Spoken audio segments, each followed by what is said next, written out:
পেটের চর্বি, থাইয়ের চর্বি যদি অনায়াসে কমাতে হয়, বিশেষ করে যারা জাম্পিং করতে পারে না বা কোনো রকম কার্ডিও এক্সারসাইজ করতে পারে না, যাদের অতিরিক্ত চেহারা ভারী, তাদের জন্য খুব সহজে অনায়াসে ওয়াল ধরে পেট এবং থাই কমানো যাবে। একদম কাঁধের সোজাসুজি, মানে একদম হাত যে পুরো সোজাসুজি ওয়ালের মধ্যে সাপোর্ট নিতে হবে এবং প্রথমে ডান হাতের সাথে, মানে ডান হাতের কনুইয়ের সাথে ডান পায়ের হাঁটু টাচ করতে হবে এবং বাঁ হাতের কনুইয়ের সাথে বাঁ হাঁটু টাচ করতে হবে।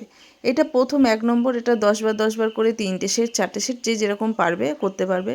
তারপর দ্বিতীয়টা হচ্ছে ক্রস, মানে ডান পায়ের হাঁটুর সাথে বাঁ হাতের কনুই এবং বাম পায়ের হাঁটুর সাথে ডান হাতের কনুই টাচ করে একদম, মানে এটা করলেই তোমরা বুঝতে পারবে যে কতটা পেটের মধ্যে স্ট্রেচিং আসছে এবং একটা টান আসছে পেটের মাংসপেশিতে।